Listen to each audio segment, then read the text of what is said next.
बंगाल में बीजेपी की जीत हुई, लेकिन टीएमसी के अपने ही नेता ने जो राज खोला है वो सुनकर आप हिल जाएंगे। 50 लाख रुपए में टिकट की बात, और जब पैसे नहीं थे तो मां ने अपने गहने बेटे के हाथ पर रख दिए। यह सिर्फ एक नेता की कहानी नहीं है, यह उस पूरे सिस्टम का पर्दाफाश है जो अंदर से टीएमसी को खा गया। अगर आप यूट्यूब पर देख रहे हैं तो चैनल को अभी सब्सक्राइब करें, फेसबुक पर हैं 7 टीवी को फॉलो करें, और शॉर्ट्स देख रहे हैं ऊपर दिए गए लिंक को क्लिक करके पूरा वीडियो देखिए। मैं हूं सुशील गिरीश और आप देख रहे हैं 7 टीवी भारत का सियासत 360। आज की खबर सिर्फ एक चुनावी नतीजे की खबर नहीं है। आज की खबर उस इंसान की है जो अपनी ही पार्टी का सिपाही था, जो जमीन से उठा, जो मेहनत करके ऊपर पहुंचा, और फिर उसी पार्टी ने उसे ऐसे रौंदा कि उसकी मां को अपने गहने बेटे के हाथ पर रखने पड़े। यह है बंगाल की वो असली कहानी जो चुनावी नतीजों की चकाचौंध में दब जाती है। लेकिन आज टीएमसी के निलंबित नेता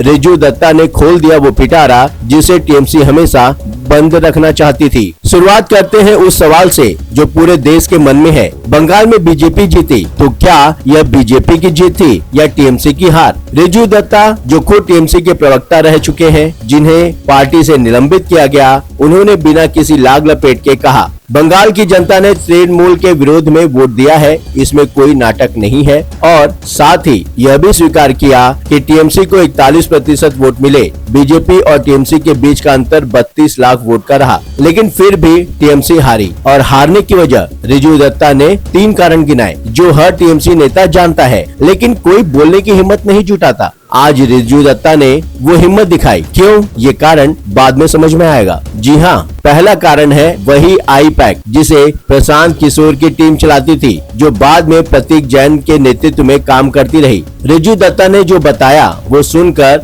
रोंगटे खड़े हो जाते हैं। उनके मुताबिक पिछले 6 महीनों से यह पार्टी आई-पैक चला रही थी। दूसरे राज्यों से लाए गए युवा लड़के टीएमसी के सांसदों को, विधायकों को यह बता रहे थे कि क्या बोलना है, क्या करना है। व्हाट्सएप पर मैसेज आते थे कि इस नेता को ऐसे गाली दो, उनके पिता का नाम लेकर कुछ कहो। यह पार्टी की राजनीति नहीं थी, यह एक कॉर्पोरेट कंट्रोल था। लेकिन यह तो बाहरी ढांचा था, असली कहानी और भी गहरी है। अब मैं आपको वो बात बताता हूँ जो रिजू दत्ता ने अपनी जिंदगी से बताई। एक पढ़ा लिखा नौजवान विदेश से डिग्री लेकर आया, कोई राजनीतिक परिवार नहीं, कोई विरासत नहीं, माँ बाप में से कोई MP नहीं, MLA नहीं, सिर्फ मेहनत, सिर्फ जमीन से ऊपर उठने की ललक। उनका टिकट कंफर्म था, डेबरा पश्चिम मेदिनीपुर से। प्रतीक जैन के ऑफिस से निकले और बाहर ही एक व्यक्ति से सामना हुआ। उसने सीधे कहा, टिकट चाहिए तो 50 लाख देने होंगे। 50 लाख रिजू दत्ता के पास थे नहीं, लेकिन वो चुप रहे क्योंकि डर था। आई-पैक का माहौल है, किससे बोलते। घर आए, माँ को बताया,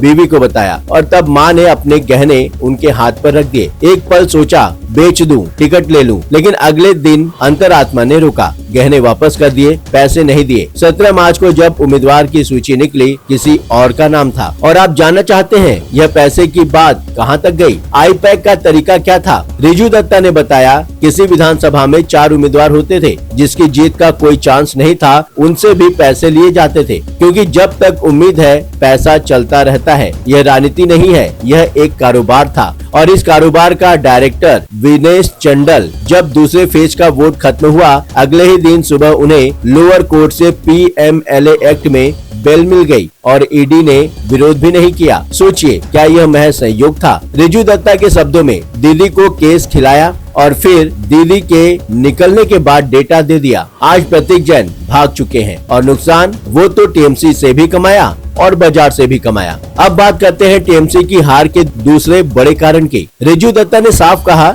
टीएमसी के जमीनी कैडर ने आम जनता पर जो अत्याचार किया वही उनकी हार की जड़ है। पंचायत के प्रधान, पंचायत समिति के सदस्य, जिला परिषद के सदस्य, ब्लॉक सभापति, इन सब ने मिलकर आम जनता को इतना सताया कि जनता ने गुस्से में टीएमसी के खिलाफ वोट दे दिया। यह ऊपर से आई हार नहीं, यह नीचे से उठी आग थी। और तीसरा कारण, सबसे बड़ा, सबसे दर्दनाक, महिलाओं का अपमान। रिजू दत्ता ने कहा, हम सब सोचते थे कि बंगाल की महिलाएं आंखें बंद करके दीदी को वोट देंगी और दीदी को उनका वोट मिला भी। लेकिन जो टीएमसी की जमीनी कैडर ने गांव-गांव में हिंदू महिलाओं के साथ महीनों सालों तक जो किया, उसका हिसाब इस चुनाव में हुआ। उनके शब्दों में 1500 रुपए से किसी महिला का सम्मान नहीं किया जा सकता। बंगाल की महिलाओं ने दोनों हाथों से दीदी को आशीर्वाद दिया था, लेकिन उन पर जो जुल्म हुआ यह उसी का परिणाम है। अब एक बड़ा सवाल आता है, जब प्रतीक जैन के घर पर रेड हुई तो दीदी खुद दौड़कर गई अपनी पार्टी का डेटा वापस लेने, यानी पार्टी का पूरा डेटा आईपैक के पास था और आज दीदी के नाम पर सुप्रीम कोर्ट में ईडी का केस चल रहा है। रिजू दत्ता के अनुसार अगर केस में इधर उधर कुछ हो गया तो दीदी को जेल भी हो सकती है। यह बात उन्होंने डर से नहीं बल्कि तथ्यों के आधार पर कही। क्या आईपैक ने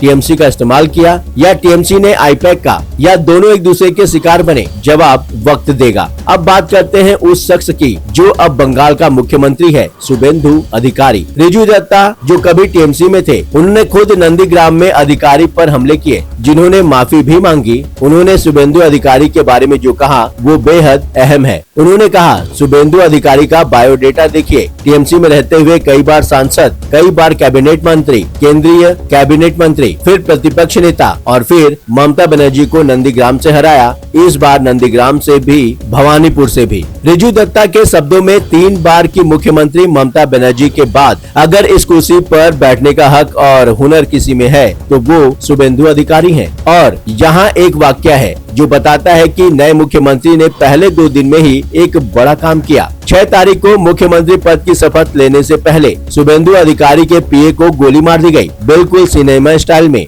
उस पर अगर शुभेंदु अधिकारी अस्पताल से निकलकर कहते अभी बदला होगा बंगाल में, तो उस रात 5000 टीएमसी कार्यकर्ताओं का खून बह सकता था। लेकिन उन्होंने क्या किया? निकले, कहा कोई कानून अपने हाथ में नहीं लेगा, हम इस मामले को देख रहे हैं, शांति बनाए रखें। रिजू दत्ता ने कहा, शुभेंदु अधिकारी ने मुख्यमंत्री बनकर बंगाल के लिए कुछ किया है। उन्होंने कम से कम 5000 टीएमसी कार्यकर्ताओं की जान बचाई और इसके लिए मैं उन्हें सैल्यूट करता हूँ। यह बात एक टीएमसी नेता ने कही। सोचिए कितना वजन है इन शब्दों में। रिजू दत्ता सिर्फ तारीफ नहीं कर रहे थे, उन्होंने साफ कहा, अब हम नजर रखेंगे। क्या शुभेंदु अधिकारी हिंसा रोकेंगे बंगाल में? क्या महिलाओं को सुरक्षा मिलेगी? क्या गुंडों को जेल जाना होगा? क्या नौकरियां मिलेंगी? जनता ने बहुत बड़े दिल से, बहुत बड़ी उम्मीद से वोट दिया है और रिजू दत्ता ने, जो अब टीएमसी में नहीं है, यह कहा कि वो आज बीजेपी के नेता नहीं है, वो बंगाल के मुख्यमंत्री हैं, मेरे भी आपके भी। अगर वादे पूरे नहीं हुए तो सवाल होगा। रिजू दत्ता ने टीएमसी को गाली तो नहीं दी, यही एक सबसे दिलचस्प बात है। उन्होंने कहा, दीदी की मैं दीर्घायु कामना करता हूँ, भगवान से प्रार्थना करता हूँ कि दीदी 500 साल जिए, सुरक्षित रहें, स्वस्थ रहें। अभिषेक बनर्जी और उनका परिवार ठीक रहे। यह कोई दुश्मन की भाषा नहीं है, यह उस इंसान की भाषा है जो अपनी पार्टी से टूटकर भी उसे प्यार करता है। लेकिन साथ ही साथ यह भी कहा, बीजेपी अगले 2-3 साल इतना काम करेगी बंगाल में कि 2029 में टीएमसी का कोई नेता घर घर जाकर वोट मांगने की हिम्मत नहीं जुटा पाएगा, क्योंकि जनता पूछेगी जो सरकार सत्ता में है वो तो सारा काम कर रही है, नौकरी दे रही है, महिला सुरक्षा है, तो आपको वोट क्यों दे? बंगाल का चुनाव खत्म हुआ, लेकिन बंगाल की राजनीति का सबसे बड़ा अध्याय अभी शुरू हुआ है। आईपैक का पर्दाफाश, टीएमसी के भीतर की षड्यंत्र, एक माँ के गहने और एक नई सरकार पर टिकी करोड़ों उम्मीदें। यह सिर्फ एक पार्टी की हार जीत नहीं है, यह बंगाल की आत्मा की लड़ाई है। वीडियो पसंद आया तो वीडियो को लाइक करें ताकि यह खबर ज्यादा से ज्यादा लोगों तक पहुंचे। कमेंट में बताएं आपको क्या लगता है कि बंगाल में बदलाव आएगा। और सीधे जुड़ने के लिए नीचे डिस्क्रिप्शन में हमारा 7 टीवी व्हाट्सएप ग्रुप और व्हाट्सएप चैनल का लिंक है, वहां से जुड़िए ताकि हर ताजी खबर सबसे पहले आप तक आए। यूट्यूब पर देख रहे हैं, चैनल को सब्सक्राइब करें, नोटिफिकेशन बेल दबाएं। फेसबुक पर है 7 टीवी भारत को अभी फॉलो करें। एक माँ ने अपने गहने बेटे के हाथ में रखे थे एक टिकट के लिए, बेटे ने गहने वापस कर दिए, लेकिन आज उसी बेटे ने वो राज खोल दिया जो बंगाल की राजनीति को हमेशा के लिए बदल सकता है। बंगाल जाग चुका है। सवाल यह है, क्या सत्ता सुन रही है? मैं हूँ सुशील गिरीश, यह था सियासत 360 7 टीवी भारत पर। जय हिंद।